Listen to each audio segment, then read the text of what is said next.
Assalamualaikum warahmatullahi wabarakatuh. Apa kabar semua? Seperti biasa, sebelum memulai pembelajaran, alangkah baiknya kita berdoa terlebih dahulu. Kalian silahkan.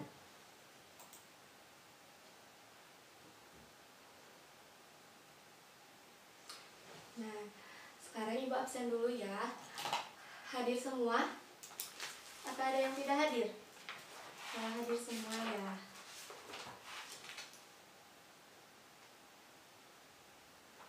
Nah, pada pertemuan kali ini kita akan membahas materi tentang lebih dekat kepada Allah dengan mengamalkan sholat sunnah. Sholat sunnah adalah sholat yang dianjurkan untuk mengerjakannya. Orang yang mengerjakan sholat sunnah mendapat pahala dan keutamaan dari Allah Subhanahu wa Ta'ala.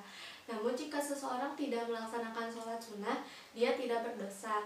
Nah, dalam hal ini melaksanakan sholat sunnah, Rasulullah memberikan teladan yang penuh dengan kemuliaan. Beliau selalu mengerjakannya seperti sholat-sholat rawatib, sholat duha, sholat witir, dan sebagainya.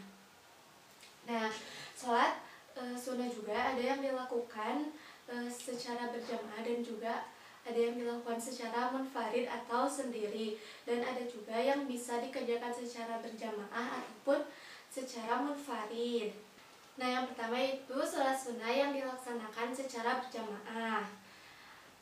Nah, secara lebih rinci, sholat sunnah yang dilakukan secara berjamaah itu ada 5. Yang pertama, sholat Idul Fitri, sholat Idul Adha, sholat gerhana matahari, sholat gerhana bulan, dan sholat istisqa atau meminta hujan. Yang pertama itu sholat Idul Fitri dan sholat Idul Adha. Nah, sholat Idul Fitri adalah sholat sunat 2 rakaat yang dilaksanakan pada hari raya Idul Fitri, yaitu setiap tanggal 1 Syawal. Setelah melaksanakan puasa Ramadan 1 bulan sebelumnya. Nah, hukum melaksanakan sholat sunnah Idul Fitri ini yaitu sunnah muakkad atau sangat dianjurkan. Sedangkan sholat Idul Adha adalah sholat yang dilaksanakan pada hari raya kurban atau hari raya Idul Adha. Sholat ini dilaksanakan pada tanggal 10 Zulhijjah bertepatan dengan pelaksanaan rangkaian ibadah haji di tanah suci.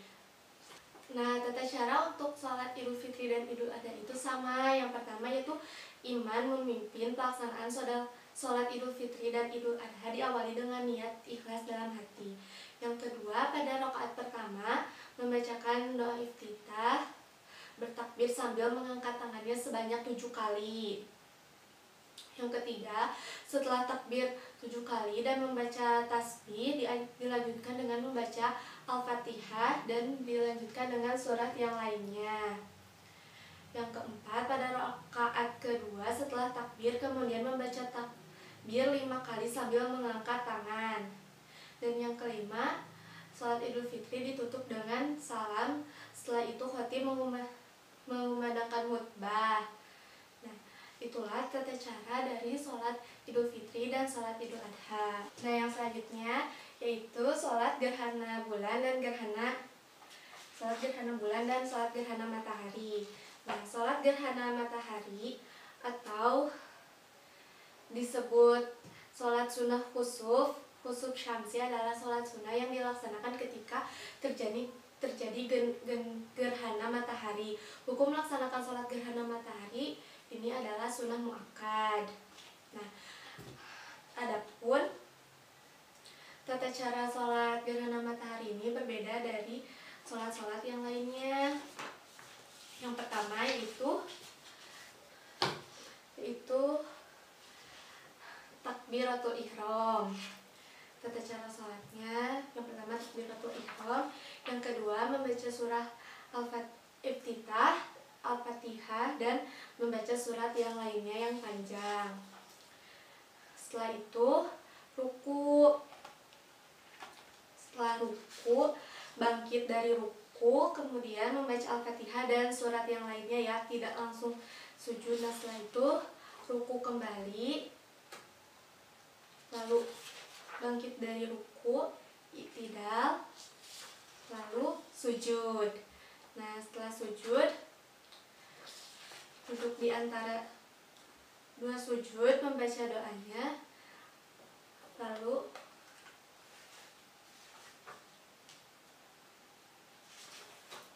lalu sujud lagi. Nah setelah itu bangkit lagi, lalu melaksanakan semuanya dari awal lagi. Nah setelah itu duduk tasyahud akhir, kemudian ditutup dengan salam. Itulah tata cara melaksanakan sholat gerhana matahari dan gerhana bulan. Nah yang terakhir yaitu sholat istisqa atau sholat memohon hujan, adalah sholat sunnah dua rakaat yang dilaksanakan untuk memohon diturunkannya hujan. Pada saat terjadi kemarau yang berkepanjangan sehingga sulit untuk mendapatkan air, umat Islam disunahkan untuk melaksanakan sholat istisqa untuk mendekatkan diri kepada Allah, memohon ampun, seraya berdoa agar diturunkannya hujan. Adapun tata cara untuk sholat istisqa yang pertama yaitu setelah semua siap sholat, muazin tidak perlu mengumandangkan azan atau iqomah. Cukup dengan seruan as-sholatu jami'ah, marilah sholat berjamaah. Yang kedua, sholat sunnah dilaksanakan seperti sholat sunnah yang lainnya. Setelah membaca surah Al-Fatihah, dilanjutkan dengan membaca surah-surah yang panjang. Yang ketiga, setelah salam, khatib membaca 2 khutbah. Pada khutbah yang pertama dimulai dengan membaca istighfar sebanyak 9 kali, dan yang kedua dimulai dengan istighfar 7 kali. Nah materi untuk hari ini dicukupkan sekian, yaitu materi membahas tentang sholat sunnah yang dilaksanakan berjamaah. Yang pertama itu sholat Idul Fitri, sholat Idul Adha, sholat gerhana matahari, sholat gerhana bulan, dan sholat istisqa atau sholat meminta hujan.